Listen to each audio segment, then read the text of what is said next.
नमस्कार। आज हम एक बहुत ही बुनियादी लेकिन बेहद दिलचस्प सवाल का जवाब ढूंढने वाले हैं। ये जो कुछ भी हम अपने आसपास देखते हैं, महसूस करते हैं, ये आखिर बना किस चीज से है?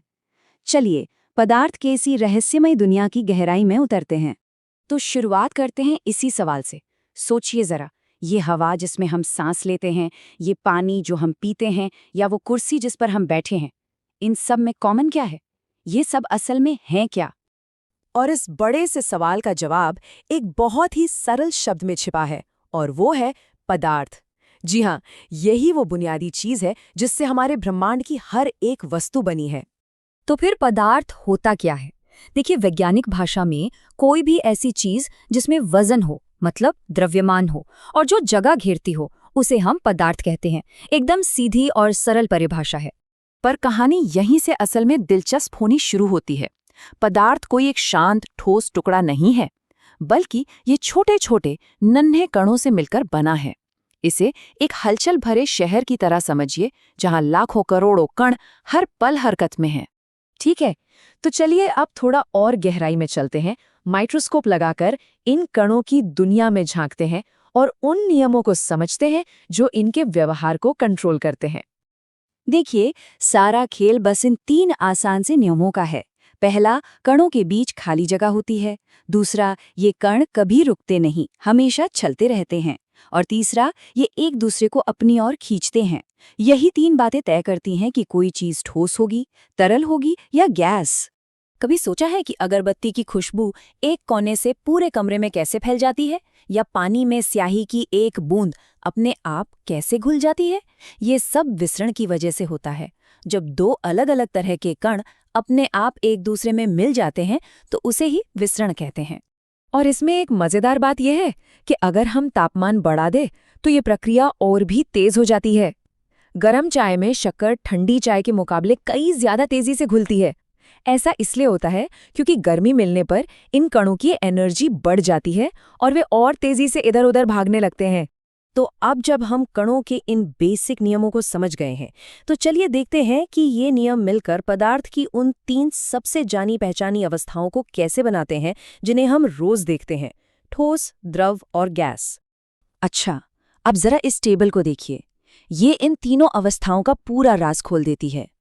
ठोस में कण एक दूसरे से बहुत मजबूती से जुड़े होते हैं, इसलिए उनका आकार और आयतन दोनों फिक्स होते हैं। द्रव में कण थोड़े ढीले होते हैं, एक दूसरे पर फिसल सकते हैं, इसलिए उनका आकार बदलता है पर आयतन नहीं। और गैस में? अरे गैस में तो कण पूरी तरह से आजाद होते हैं, इसलिए न उनका कोई फिक्स आकार होता है न आयतन।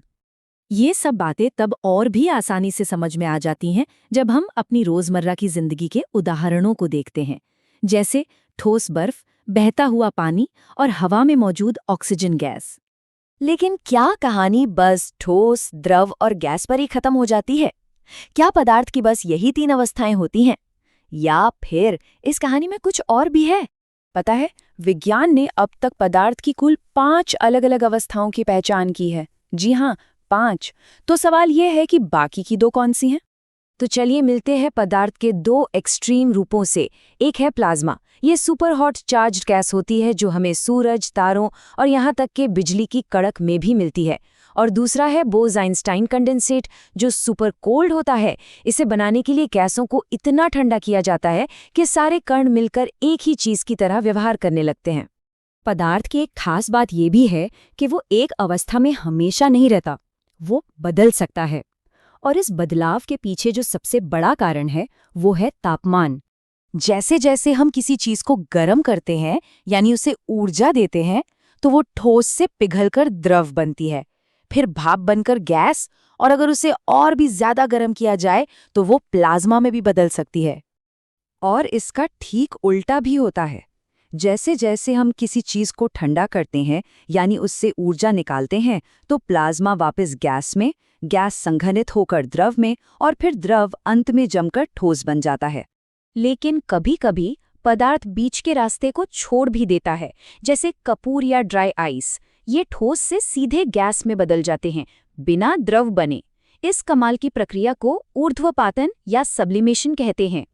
और जब इसका ठीक उल्टा हो, यानी कोई गैस सीधे ठोस बन जाए, तो उसे निक्षेपण या डिपोजिशन कहते हैं। ऐसा अक्सर बहुत ठंडी सतहों पर होता है। आखिर में चलिए एक और तरह के बदलाव पर नजर डालते हैं जो सिर्फ तापमान के घटने बढ़ने से नहीं होता। संगलयन या कोआजुलेशन वो प्रक्रिया है जब किसी तरल में बिखरे हुए छोटे छोटे कण आपस में चिपककर बड़े गुच्छे बना लेते हैं। इससे उस पदार्थ की पूरी बनावट ही बदल जाती है। इसका सबसे बढ़िया उदाहरण है दूध का दही या पनीर बनना। ये एक रासायनिक प्रक्रिया के जरिए होता है, जहां दूध के छोटे छोटे प्रोटीन कण आपस में जुड़कर उसे एक ठोस रूप दे देते हैं। तो आज हमने जो कुछ भी सीखा उसके आधार पर एक आखिरी सवाल। अगर तापमान ही पदार्थ की अवस्था तय करता है, तो जरा सोचिए, इस पूरे विशाल ब्रह्मांड में सबसे ज्यादा मात्रा में कौन सी अवस्था पाई जाती होगी? ये सवाल हमें याद दिलाता है कि विज्ञान की दुनिया कितनी बड़ी और आश्चर्यों से भरी है।